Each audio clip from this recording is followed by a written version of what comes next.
Este programa está patrocinado por For Founders Capital, el Angel Fund de Founders para Founders.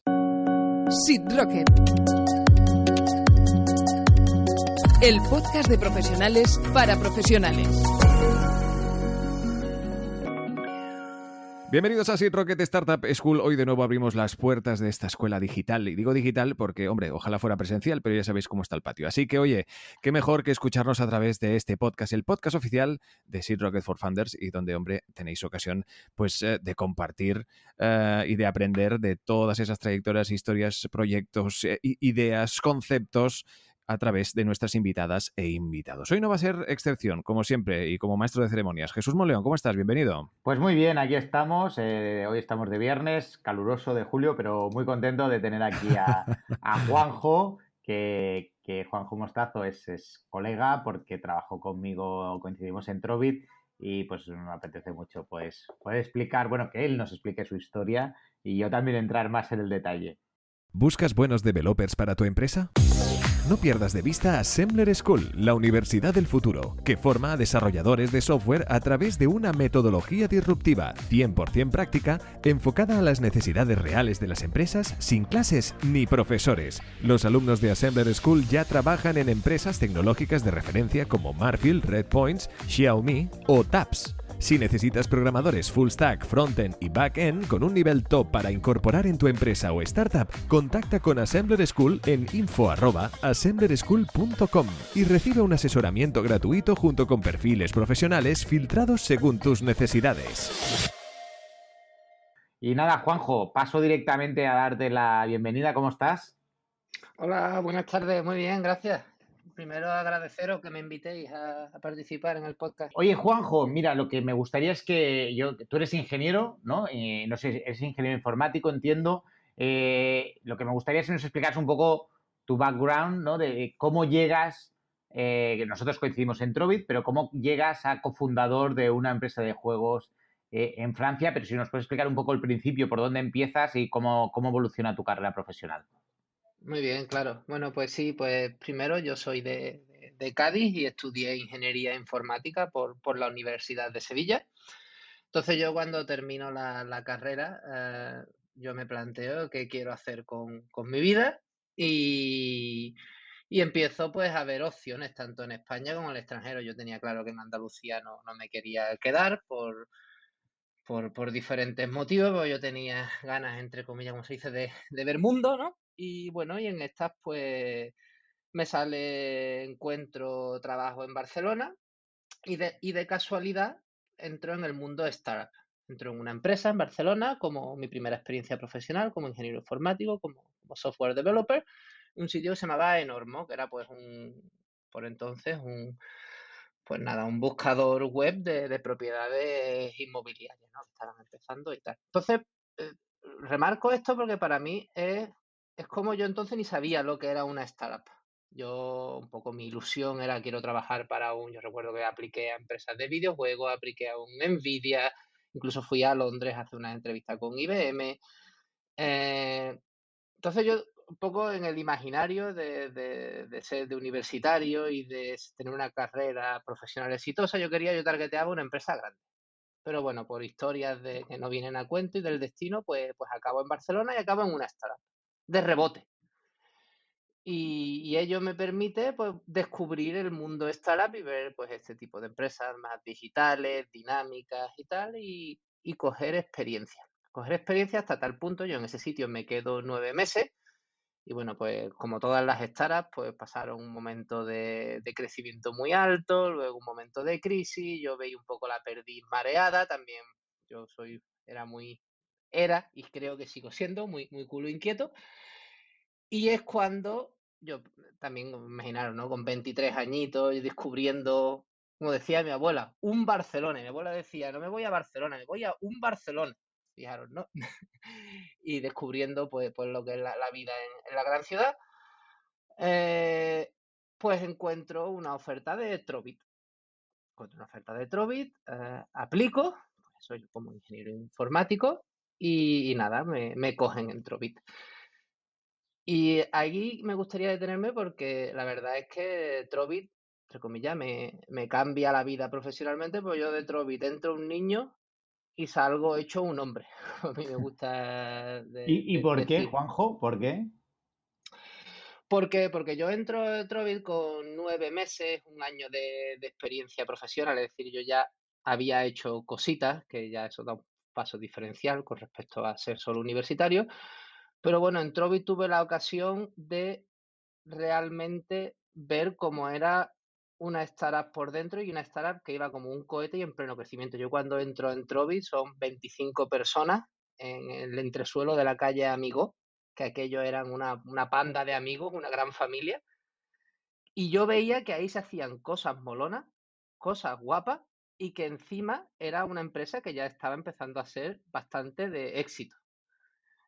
Entonces yo en Trovit es cuando me doy cuenta de que digo, claro, yo había escuchado siempre que si el Mark Zuckerberg con Facebook, que si tal, que si no sé cuál, yo el concepto este de emprendedor de éxito, yo lo veía como muy lejano.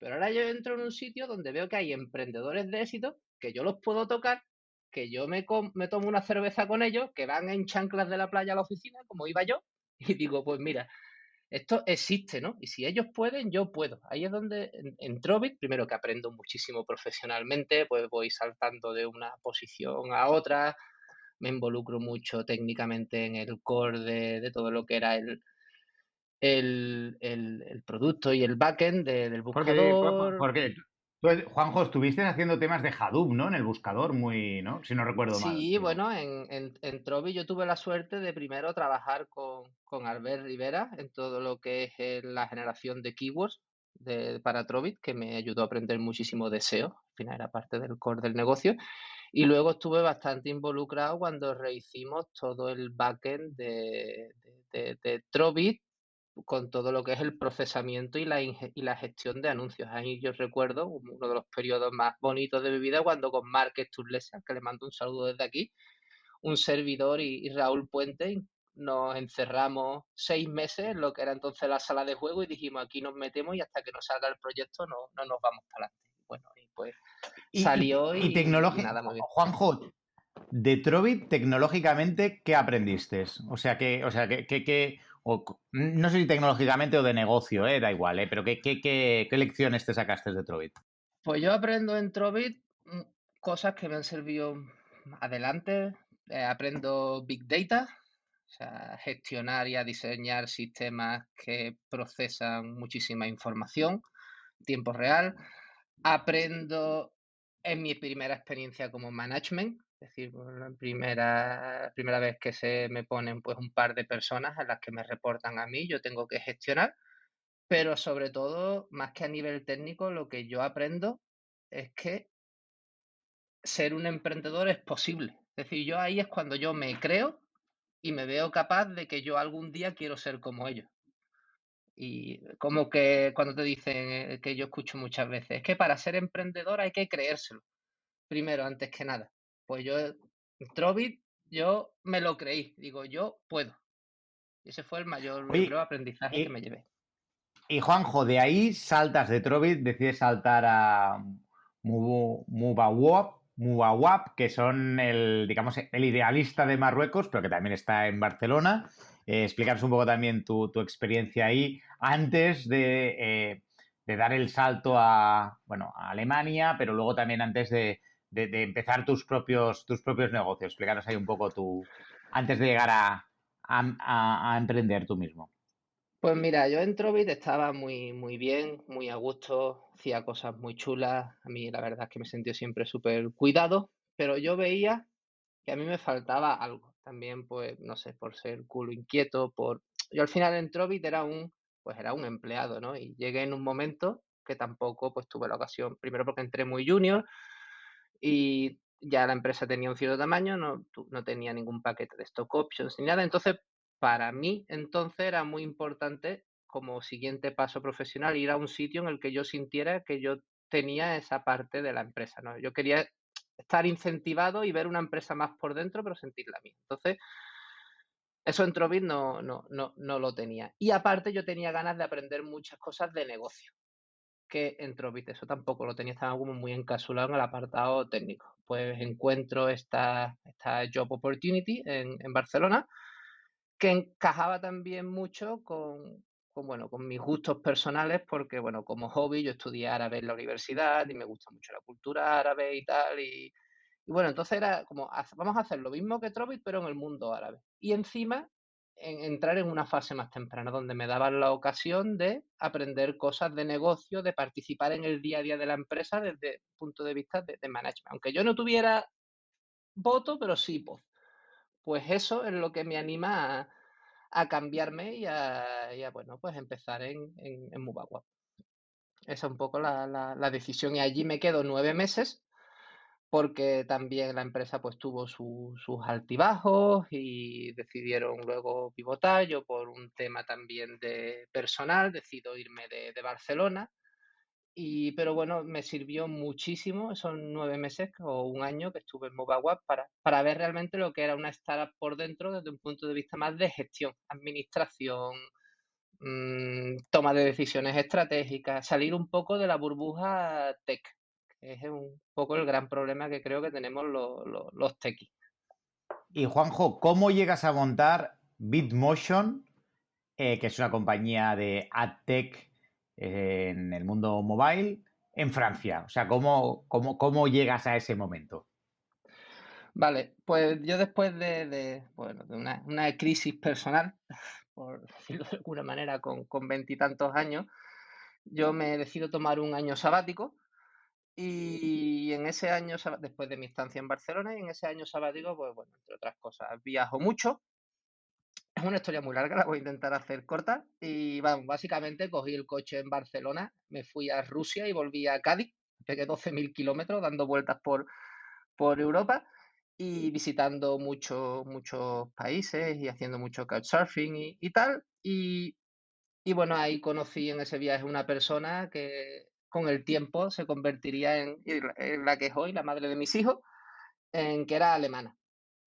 Entonces, pues cuando pasa ese tiempo de ese año sabático, y yo, pues bueno, he comenzado esa relación a distancia y tal, pues bueno, y tenía que rehacer mi carrera profesional, pues yo, como siguiente paso, yo tenía claro que me quería ir de España, pues no, que quería ver mundo. Y lo natural para mí, dentro del mundo startup, pues yo ya tenía claro que las startups me gustaban y era el rollo que yo quería seguir, era Londres y Berlín, que por entonces, hablamos de 2014, eran los dos hotspots principales en Europa.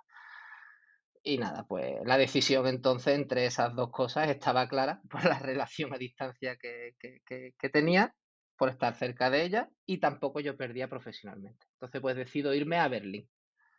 Y en Berlín, pues empiezo a buscar cosas y encuentro trabajo, también como software engineer, en una empresa, se llamaba, en un grupo de empresas, Hitfox Group, que hacía dentro de la industria de AdTech.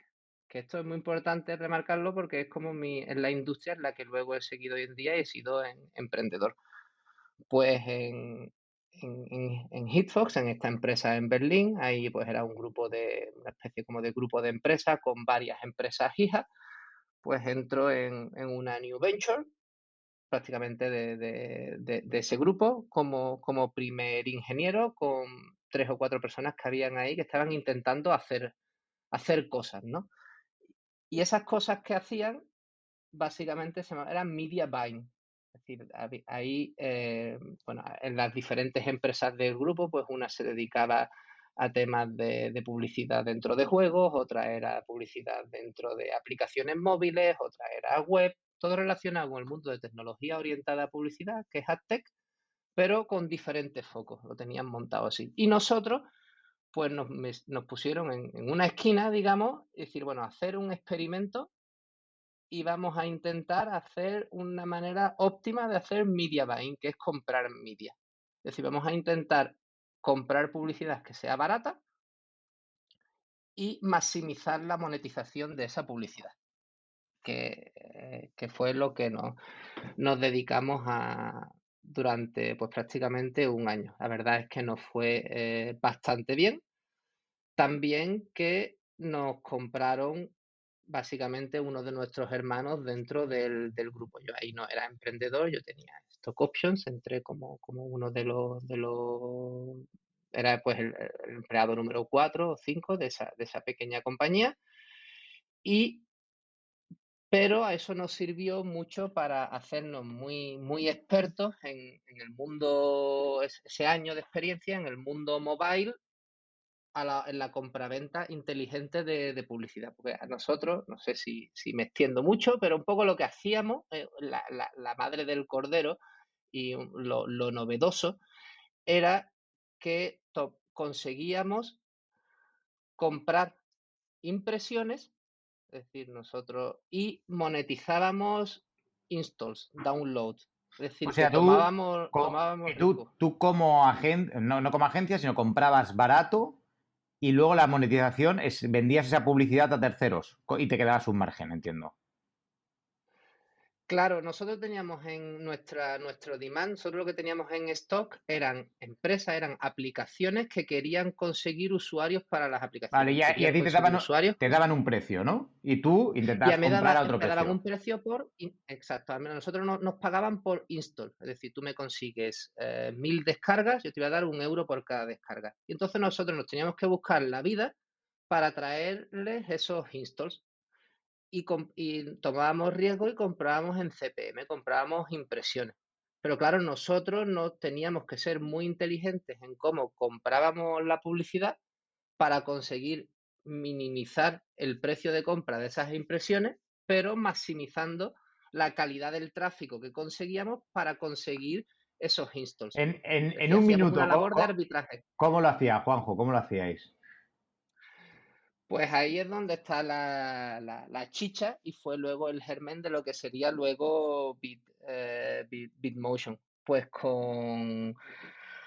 primero con un trabajo manual de saber y de comprender cuáles son los sitios donde hay inventario bueno de tráfico y que pueden funcionar mejor para monetizar diferentes tipos de aplicaciones, y luego dando el salto y automatizando ese proceso e incluso aplicando Big Data e inteligencia artificial para conseguir maximizar ese proceso. Es decir, comprar barato y conseguir tráfico bueno de usuarios que descargan y luego usan esas aplicaciones. ¿Y cómo das el El- salto a Bitmotion? Porque nos dices, oye, pues esta compañía pues se acaba vendiendo, ¿no? Pero tú das el salto a crear sí, tu propia compañía, siendo el CTO. No sé con quién más montas esta compañía y qué hacéis pues, exactamente en pues, Bitmotion. pues bueno, cuando nos adquieren en esta empresa, cuando nos adquieren uno de nuestros hermanos dentro de ese grupo, nosotros, entonces el que era el CEO de la pequeña venture en la que estábamos y pues el jefe de operaciones, nosotros vimos claro una línea de negocio que era crear ese producto que nosotros nos habíamos creado para automatizar la gestión de compraventa de publicidad, hacer un SaaS. ¿Por qué? Porque nosotros veíamos que había muchas empresas como nosotros que tenían el mismo problema, que querían comprar barato para maximizar el tráfico de calidad a sus aplicaciones, y veíamos que había el producto que nosotros usábamos como Analytics y como herramienta de tracking, era primero muy malo y muy caro. Nosotros vimos ahí una oportunidad de hacerle un competidor. Pensábamos que lo podíamos hacer. Entonces, nosotros, cuando nos adquieren esa empresa, nos vamos pues a management y decimos, oye, mira, aquí la oportunidad no es esto, la oportunidad es generalizar este producto, hacer un SaaS que sea y combatirle al líder. Y un poco, sobre todo, y al final, bueno, para resumir, el management de la compañía en la que nos adquirieron, pues estaba desalineada y no pensaba igual, quería ir más conservador. Y entonces, pues ahí es cuando tomamos la decisión, no los partners, pero sí el que luego fue el equipo fundador de Bitmotion, decir, sí, pues nosotros creemos en el proyecto, nos vamos y lo vamos a montar por nuestra cuenta, Muy bien. Oye, que es el origen. Sí, dime. y Bitmotion, explícanos un poco magnitudes de, no sé si volúmenes de facturación, si levantasteis una ronda ¿O qué? Porque luego también dais el salto de esa compañía a montar otra compañía que sí que levantáis una serie A, pero explícanos un poquito más sobre, para que tener un poco la magnitud de tipo de compañía que estáis Vale. haciendo. Pues de los tres socios, al final, bueno, nos vamos a Francia porque mi partner es francés y en su momento, pues por potencial acceso a inversión, por network, por talento, porque París es, bueno, es tier 2 comparado con, o lo era comparado con Berlín o Londres, pero bueno, es relativamente muy buen talento, a muy buen precio, sorpresivamente, y tal. Y ahí es donde montamos primero, antes que Bitmotion, incluso Hydren, que era buena la idea de hacer este producto como SaaS. Yo ahí personalmente me encierro 6 meses trabajando 14 horas al día para montar una beta de este producto y empezar a comercializarla. En esa labor de comercialización nos damos cuenta que vender un producto SaaS, pues lo complicado que es, ¿no? Y sobre todo cuando hay un producto líder, aunque sea mejor que el líder. Y es por lo que decidimos montar Bitmotion, que Bitmotion no es sino una agencia usando ese producto que era nuestro. Básicamente en Bitmotion hacíamos lo mismo que hacíamos en la empresa anterior de compraventa inteligente de publicidad, pero donde en vez de usar como backend ese producto externo que era líder, era nuestro propio software. Y esa mezcla unida a nuestra network que ya teníamos en el mercado resulta explosiva, porque nos daba muchísima flexibilidad para gestionar todo lo que es la compraventa de publicidad y tunear todos los algoritmos que teníamos y luego con lo cual nos permitía traer muy buen tráfico muy barato y eso hacía un efecto llamada entre los anunciantes donde conseguíamos pues muchísimos budgets. Prácticamente en Bitmotion como con Hydren, con ese producto SaaS debajo, conseguimos en un plazo de 6-9 meses pues ser, yo qué sé, irme a niveles de facturación ya de 7 dígitos. Joder. Y Y todo, desde año 1 ser EBITDA y positivo, todo esto sin inversión. No os sin planteasteis inversión. nunca tener inversores. No, porque, bueno, la inversión fue el capital inicial de creación de la empresa, que yo fueron 10.000 euros y 6 meses sin cobrar. Pero no, la verdad es que no, durante prácticamente una vez que tuvimos la beta del producto desarrollada, que ya yo empecé a trabajar meses antes de realmente empezar Bitmotion. Cuando empezamos Bitmotion yo tenía pues una alfa, una beta casi cocinada. Y en 3-6 meses de operaciones ya teníamos, porque ya te digo, teníamos esa network, teníamos un buen producto, era un mercado que conocíamos y encima teníamos la flexibilidad de usar nuestro propio software era mejor que ese líder del mercado para para ese tipo de operaciones. Entonces nos permitió, pues nada, en 6 meses ir a unos niveles de facturación y de beneficios interesantes, donde nos permitía crecer orgánicamente y pues ponernos un ¿Y salario y tal. por qué, Entonces no nos hizo por qué, falta inversión. Juanjo, crees que el software vuestro era mejor que el de tu competidor? ¿Qué crees que hicisteis mejor que vuestro competidor? Pues sobre todo la gestión de las campañas y la experiencia de usuario, que en el líder era horrible. Es decir, nosotros creo que fuimos capaces de eh, gestionar 10 veces el volumen de operaciones de gestión de campañas publicitarias con el mismo software por el mismo número de trabajadores. Es decir, una persona si puede hacer X con ese software, puede hacer 10X con nosotros por una cuestión de usabilidad y de realmente desarrollar las features principales, pero sobre todo por los algoritmos del core de decisión de cómo gestionas y alojas esa publicidad. Es un poco mucho Big Data y inteligencia artificial para ser capaz de decidir dónde compras y a qué precio. ¿Y cómo estabas tan seguro de que ibas a ser? O sea, quiero decir, yo ahora me imagino, ¿vale? Emprendedor que está arrancando en un segmento y donde hay un competidor ya establecido. ¿Cómo, entre comillas, puedes estar seguro de que realmente esa es la feature que va a hacer que tú ganes el mercado? Pues ahí es donde nos equivocamos. Nosotros pensábamos, recuerdo que como queríamos monetizar realmente, queríamos hacer un SaaS.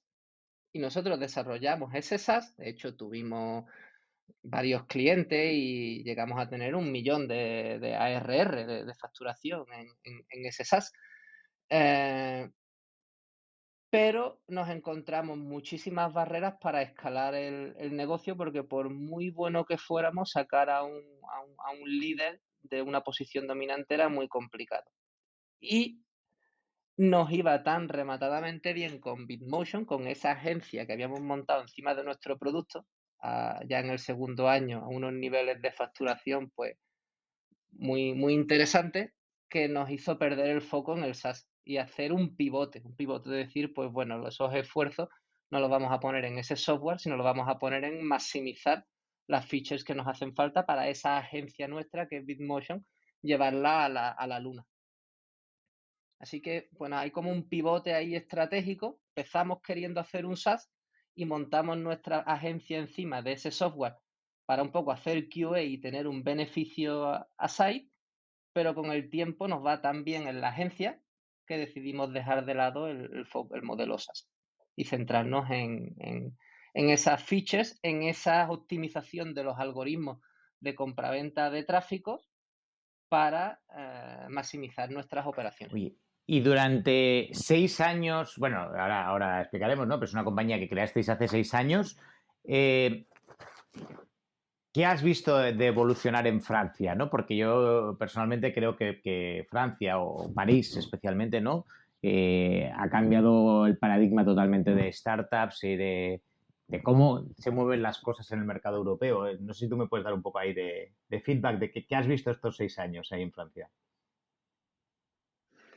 Yo he visto crecer el ecosistema de una manera increíble. Cuando yo llego a Francia en 2015, pues sí que yo veía París al nivel de como yo había visto Barcelona. Oye, que muy bien, que sí, que hay startups, que hay ecosistemas, pero no se podía comparar con Berlín, por ejemplo, que era que yo lo conocía también por cantidad de ofertas de trabajo, por no sé, por eventos que se organizan, tal. Y sí que he visto estos años en París, pues subir de manera bastante exponencial. Y hay un ecosistema pues increíble. Yo diría que desafortunadamente ha adelantado a Barcelona en esos aspectos, cuando en 2015 yo creo que estaban a la ¿Y par. qué te iba a decir? ¿Y tú qué parte del éxito consideras haber estado en un mercado oportuno, o sea, adecuado, como puede ser el de París con toda su evolución? O sea, ¿tú crees que igualmente hubierais triunfado desde cualquier parte de, no sé, desde Cádiz o que haber estado allí en ese mercado os ayudó a que el mercado, bueno, a crecer más rápido o no? Yo ahora mirando con retrospectiva me hubiera dado igual estar en París que estar desde la playa, pero porque ese talento que encontramos en Francia, sí que con Bitmotion pues llegamos a 60 personas, eh, pero también encontramos que bueno, que lo podríamos haber encontrado también en otro lado, porque el punto negativo de París es que había poco talento internacional. Era muy difícil encontrar gente de fuera. Mira, que eso sí, Barcelona sí lo tiene. El talento francés es muy bueno, está muy bien preparado y a un coste asequible, sorpresivamente, porque París es muy caro para vivir, pero los sueldos son relativamente bajos comparado con lo que cuesta vivir allí. Y no, tampoco tiene tan nivel diferenciador. Quizás a nivel impositivo hay muchas exenciones fiscales para startups que están empezando, si demuestras que eres una startup tech. Es decir, yo creo que a nivel legislativo y de impuestos, pues también van un paso adelante que nosotros, Ok. los franceses. Oye, y explícanos cómo de Bitmotion lanzáis una nueva compañía que se llama Homa Games y que esta compañía pues levanta una serie, yo no sé, yo tengo aquí Crunchbase, así que me fío de lo que dice Crunchbase, pero es una ronda de 15 millones de euros, ¿no? O financiación por valor de 15 millones de euros. Explícanos un poco cómo sale el proceso de montar esta nueva compañía, que no sé si es a raíz de Bitmotion, si es una spin-off, una nueva compañía, cómo lo combinas, cómo lo combináis y cómo pasáis de un modelo de cash flows a un modelo de, oye, vamos a buscar fondos. Primero explícanos qué hace Homa Games. Vale.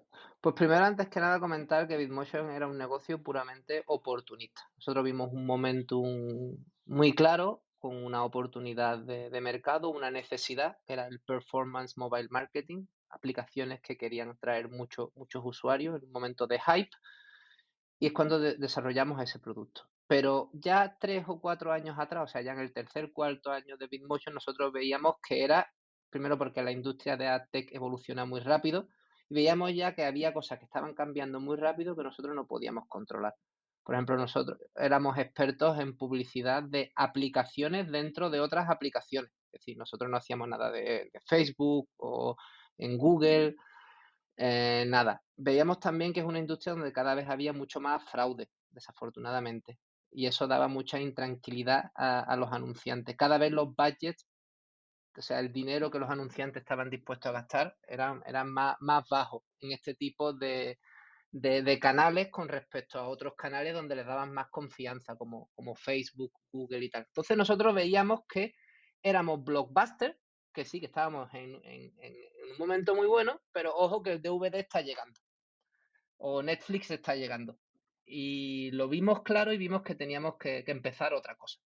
Entonces, pues empezamos en 2018 varias spin-offs, varios proyectos, y hubo uno que nos gustó mucho y que le dimos una oportunidad muy grande, que luego fue el germen de Homa Games, que es con el tema de los juegos hipercasuales, o los juegos chorra. Es decir, nosotros pues vimos que éramos expertos en monetización y en adquisición de usuarios, y vimos un mercado y una oportunidad muy gorda con la creación de contenido digital, con la creación de juegos, porque el mercado mobile pues seguía creciendo exponencialmente mucho, la gente cada vez juega más, y el 70% de los juegos que consume la gente en mobile son juegos chorras, que, que son juegos que no que te enganches y te tires un año jugando, sino que te lo descargas, echas un rato, te enganchas 3 o 4 días y luego lo abandonas. Y luego el siguiente. Tiene una rotación muy larga. Entonces,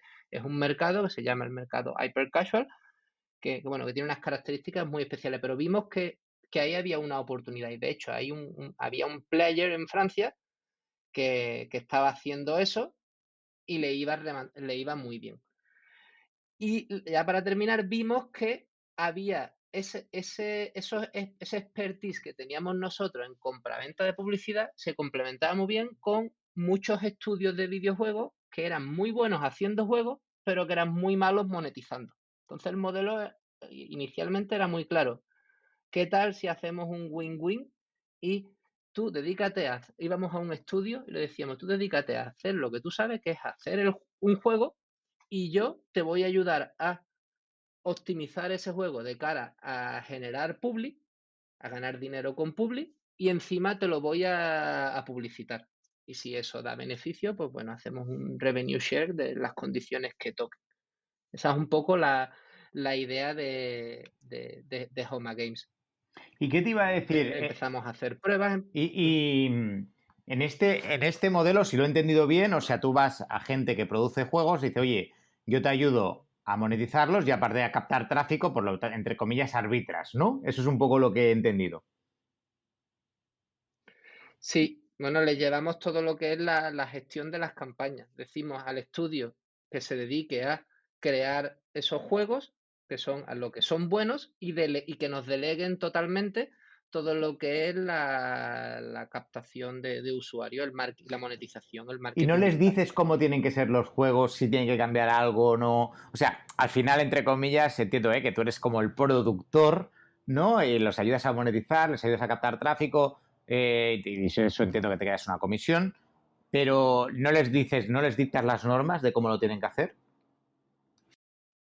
En un principio, en el origen de Homa Games, no. Hoy en día sí. También hemos tenido una evolución y la visión ha cambiado durante este último par de años. Empezamos simplemente haciendo ese split marketing-creación. Hoy en día, no, hoy en día tenemos no solo nuestro equipo de ideas donde ayudamos a los juegos a mejorarlos, sino también que vamos a los estudios y le decimos en base a nuestras ideas cuáles son los juegos que tienen que crear. Es más, hoy en día tenemos nuestro propio estudio.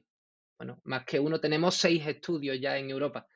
Tenemos estudios internos y estudios externos que trabajamos.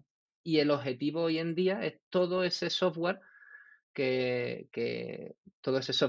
hemos desarrollado una serie de procesos muy eficientes donde somos capaces de testear, yo qué sé, 100, 200 juegos al mes para detectar ese diamante en bruto. Una vez que tenemos un diamante en bruto, lo pulimos y lo lanzamos al mercado y lo intentamos conseguir que sea un éxito de escala mundial. De 200 juegos que probamos al mes, a lo mejor acabamos publicitando uno, pero con ese uno vamos muy a saco y lo metemos en el top 3, top 10 de Estados Unidos, de UK y tal, que hace que tenga visibilidad a escala mundial. Y comentabas el tema de, me deja un poco en shock, de 200 juegos al mes. Y los posicionas, ¿cuántos juegos lanzáis al mercado entonces al mes aproximadamente? Ahora mismo. Pues 1, 2, tampoco muchos. Bueno, y eso de 200 es la punta del iceberg, porque un poco el plan es en 12, 18 meses vista ser capaz de procesar 1000. Porque ya llega un punto ¿1000 juegos donde cuánto? ¿Al mes o al...? al mes. Porque aquí todo es un juego de hacer descubrimiento de cuál es aquel que tiene potencial. Es decir, hay varios aspectos. Por un lado, se trata de probar muchos prototipos y en fases muy iniciales ya ser capaz de detectar si el prototipo pinta bien o no. Y luego hacer muchos test incrementales hasta dar con el que es la tecla que tú crees que va a ir bien, ya terminar el desarrollo y ya hacer un go to market. Con los juegos, pues eso, entonces todo lo que es el esfuerzo técnico y la plataforma que hemos desarrollado en Homa Games, pues es un software, un CRM súper eficiente donde de manera automática podemos automatizar muchos de los procesos de testeo y optimización de los juegos de cara a detectar cuál es el bueno o el que creemos que tiene posibilidades de que se convierta en un éxito a escala mundial.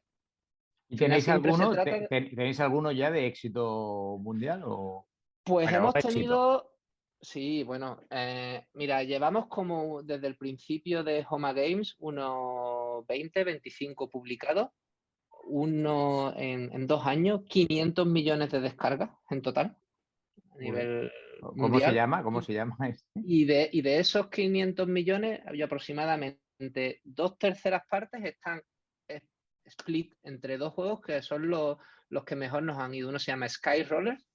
Si lo buscas en la App Store y con Google Play tiene que estar por ahí. Y el otro se llama Sea Escape, Z Escape. ¿Y Sobre todo cuánto, Skyroller ha ido muy bien. cuál es la curva en la cual nace, crece y muere? O sea, ¿cuál es el periodo de vida, un lifetime value de un juego de este tipo? Porque decías que eran... Pues para un usuario en concreto es una semana como mucho. Okay. Es decir, tú tienes muchos usuarios, como la mitad de los usuarios que juegan 2 días, el 90% se queda en la semana. Y luego sí que tienes un long tail que a lo mejor juega durante un mes, pero son pocos. Son muchas horas de juego, pero concentrado en un periodo muy corto de tiempo.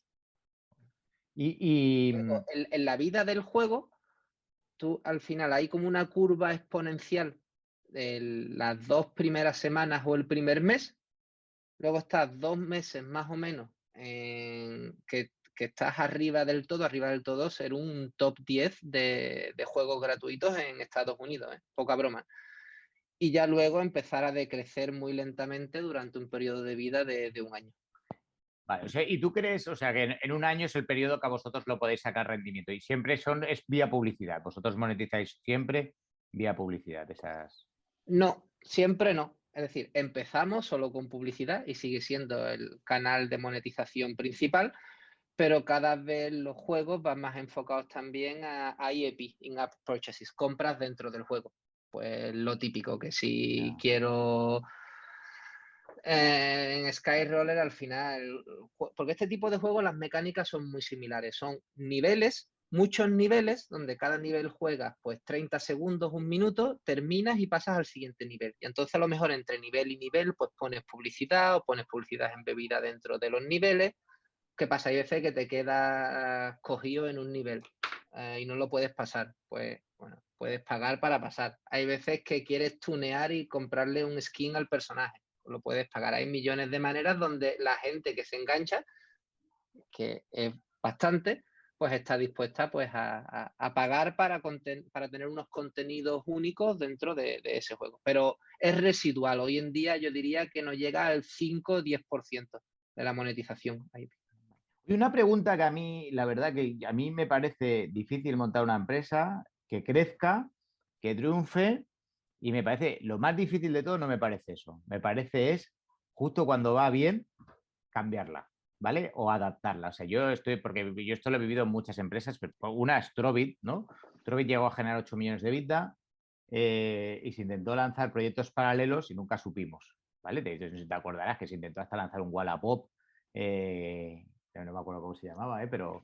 Y lo de Open Class y Sí, no sé. tal, muchos proyectos paralelos, pero tal, en Oferum nos pasó un poco lo mismo, nos iba muy bien, intentamos sacar proyectos paralelos, pero no acabamos de... ¿Cómo haces, tío, de Bitmotion a Homa Games que de verdad ese pivote o nueva compañía de verdad triunfe? Porque de momento lo que te da, tú sabes, oye, se me va a acabar la gallina de los huevos de oro, pero la gallina está dando huevos, ¿sabes? Y el oro lo tienes ahí, ¿no? O sea, ¿cómo lo haces? Porque eso a mí me parece súper interesante.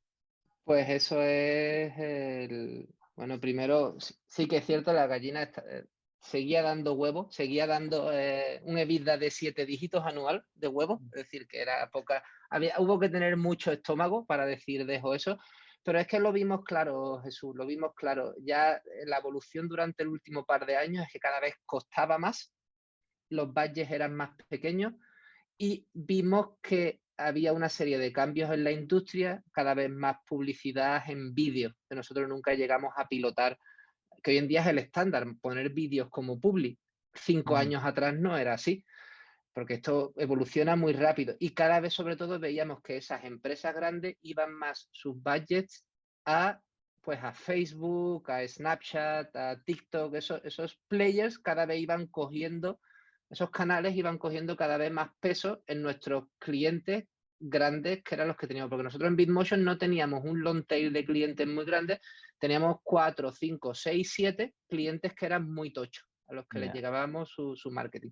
Y veíamos que eso se iba a acabar. Entonces, pues hay un poco la visión y la estrategia de mi partner, que es como mi hermano, que fue el que lo vio claro y nos convenció al resto de co-founders de ¿Y de un día para eso, otro dejasteis la actividad de Bitmotion o no? ¿Estuvisteis en paralelo trabajando en...? paralelo aproximadamente un año, porque claro, dejando Bitmotion morir lentamente, todavía intentar pues sacar lo que podíamos pero habiendo cambiado el foco. Es decir, vamos a hacer la regla del famosa del 80-20. Pues vamos a dejar Bitmotion solo un 20% del tiempo y vamos a ir sacando lo que pueda. Lo vamos dejando morir. Pero sí ya que el foco y la energía era en Homa. Porque en Homa veíamos claro, Bitmotion era un negocio oportunista y aunque daba muchos beneficios, eso veíamos que no lo íbamos a poder vender nunca tampoco, ni era un negocio a largo plazo, por lo oportunista. De hecho, en algunas discusiones de M&A que tuvimos nos daban un múltiplo de EBITDA por 2. Eso es Ya. muy bajito, porque era un poco como el salvaje oeste de la fiebre del oro. Es decir, tú no puedes ver, y en una industria que evoluciona tan rápido, hay mucha desconfianza. Tú no podías ver el mañana. Y nosotros lo que queríamos y la visión que teníamos era que queríamos construir algo grande, algo duradero en el tiempo y algo que realmente generara valor a escala mundial. Y ahí un poco pues la visión del cambio y el pivote a Homa Games. ¿Y qué te iba a decir? ¿Y tú continuáis con los mismos socios y tú continúas como CTO en Homagos? ¿O hacéis algún cambio accionarial ahí? Hacemos un cambio porque cuando empezamos esa spin-off de Homa Games, pues fue, bueno, un empleado que teníamos en Homa Games, lo pusimos de general manager de esa spin-off, fue el que incubó el proyecto desde el principio con nuestra supervisión, y una vez que el proyecto pues tiró para adelante, ya cogió entidad, incluso hicimos el all-in pivote, pues a esa persona la promocionamos como partner. Y uno de los partners originales de Bitmotion, que bueno, por motivos personales se quería ir de Francia, se salió. Es decir, seguimos 2 de los partners de Bitmotion y uno entró nuevo, que fue pues eso, esa persona que promocionamos. Y ese es Oye, el equipo fundacional de Homa Games. y en este negocio, yo no lo conozco, el de juegos, pero no conozco ni el de juegos ni el de Hyper Casual Games, ¿eh? Pero suena que sí que hay competidores, ¿verdad? Y que hacen cosas similares a vosotros. Sí. Y que me suena que también hay competidores, o sea, que deben ser relevantes y con financiación, etc. ¿Qué crees que estáis haciendo mucho mejor que ellos o por qué vosotros estáis triunfando versus otros players? Es una buena pregunta. Un poco nuestra apuesta es sobre todo, y eso es lo que yo he aprendido en los diferentes proyectos a lo largo de mi carrera, es en la tecnología. Primero en ese CRM que hemos creado de automatización de todo lo que es la gestión de los testeos, porque esto es un negocio de que pasa un poco como los fondos de inversión, que tú puedes realizar muchísimas inversiones, te salen todas ranas, pero con que tengas un hit, tú haces un Angry Birds y ya con eso te sirve para ser un unicornio. Entonces aquí se trata todo de maximizar la suerte de dar con un hit. Pues estamos apostando mucho, porque aquí todas las decisiones que se toman de si se sigue apostando por un juego, si se sigue optimizando, si se lleva a mercado, no es todo súper data driven. Hay pocas decisiones que se toman pues así. Pues ahí hay mucha labor de gestión y de automatización, mucha labor también en real time de probar en juego comportamientos dinámicos. Es decir, si tengo un juego de coche, pues real time a la mitad de los usuarios les voy a decir que los coches sean rojos y los otros que sean verdes. Te sorprendería ver cómo cosas de esas suben o bajan el engagement. Pues ser capaz de probar muchas cosas a mucho volumen de usuarios, medir y ya luego decidir cómo vas a mercado a saco, pues es un poco la clave aquí, buscando ese hit, porque es Skyroller, que ha sido nuestro hit, 250 millones de descargas durante un año. Al final es, yo qué sé, segunda división comparado con Angry Birds, por decirlo de alguna manera. Pero si llegamos a... es un negocio súper interesante y poco, no me sale la palabra, poco generoso con el emprendedor. Porque igual te tiras currando 2 años y vas en una travesía del desierto que no sacas nada, pero como saques un hit y llegues a dar con la tecla, ya ahí ya está, ya tienes el retorno hecho. ¿Y qué te dicen qué dicen los inversores? ¿Tienen paciencia o que cuando, porque hasta que veis con él, o ya invirtieron una vez teníais el hit? Cuando sacamos la serie A, hará alrededor de un año, fue justo cuando estábamos en la ola de Skyroller. Entonces, Okay. pues bueno, a la hora de convencer a los inversores, la verdad que ayudó bastante. Los Vale. inversores les cuesta trabajo comprender esto, pero al final es una industria que está súper hot, un mercado que está creciendo, yo qué sé, un 30% anual. El tema del Hyper Casual Mobile, que es mundial, que lo mismo juegan desde niños pequeños hasta abuelas y que todo el mundo ve claro que el mobile es el futuro. Y cuando hay nuestros competidores, nosotros en Homa tenemos, yo creo, la suerte de que estamos ya en... Me gusta poner la analogía y decir que nosotros somos el Cádiz de los Hyper Casual. Es decir, jugamos en primera, pero bueno, estamos ahí, ni siquiera en mitad de la tabla, luchando por mantenerlo. Pero es que hay otros players competidores nuestros, como el líder que se llama Voodoo, la valoración creo que son 2 billion, ya, también que es un unicornio francés, y otro que puede ser, yo que sé, el Villarreal, número 7 de la lista, es Rolik, que es un estudio turco. Hace pocos meses lo compró Zynga por 300 kilos. Ya. O sea que hay Claro, movimiento aquí. está muy hot la industria del mobile gaming y el hyper casual en concreto. ¿Y qué te iba a decir? Y, por ejemplo, o sea, a nivel de atracción, porque entiendo que atracción de talento, ¿cuánto te cuesta ahora mismo traer talento? O estáis todos en la oficina en París o estáis dispersos o estáis contratando gente desde fuera o cómo estáis trabajando? Porque también con un poco tu know-how del mercado español, ahí, que no sé, tu feedback ahí. Pues nosotros teníamos mucho en el ADN de ser internacional, porque teníamos gente contratada en varios países, pero bueno, esto con el COVID se ha multiplicado exponencialmente. Yo diría que a día de hoy la mitad de la gente son francesas y la mitad de la gente son internacionales. Internacionales, ten en cuenta que a día de hoy Homa Games podemos ser como 110 personas, de los cuales tenemos 6 estudios en Europa, uno en Macedonia, 2 en Ucrania, uno en el sur de Francia, otro en París. Uy, ¿por qué? Trabajado, ¿Por qué en Macedonia? ¿Es porque habéis hecho adquisiciones o porque...?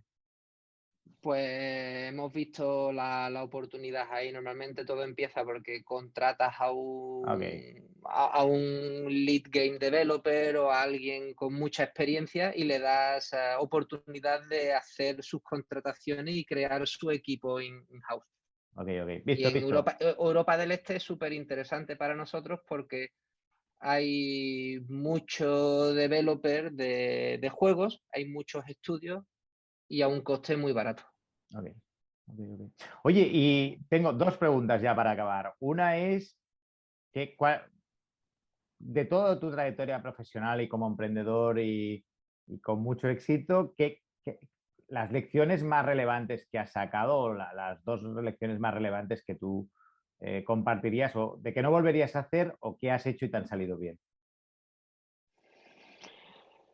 Yo creo que lo fundamental primero yo me acuerdo mucho de lo que dice siempre Jesús Alonso Gallo, es que si tú sientes la llamada de la selva dentro de ti, que bueno, que no todo el mundo es así y es muy válido no serlo, pero si tú la sientes de querer hacer cosas y de tener esa ambición, pues hay que tirarse a la piscina y hay que probar. Yo me acuerdo cuando yo empezaba, yo barajaba mis posibilidades, digo, bueno, yo estaba en Berlín y digo, antes de ser emprendedor, digo, yo tengo un buen sueldo, un trabajo cómodo. ¿Cuál es mi coste de oportunidad de ser emprendedor?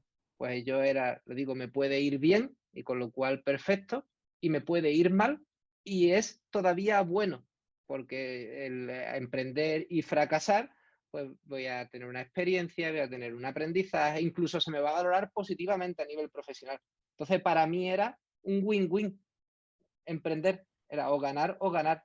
Y eso, unido a lo que yo había visto en otros sitios, por ejemplo, como en Trovit, donde yo vi que era posible, donde yo me lo creí. Digo, yo creo que tengo unas habilidades que con trabajo duro, siendo un poco espabilado para la vida, con ambición y con un pelín de suerte, yo lo puedo conseguir.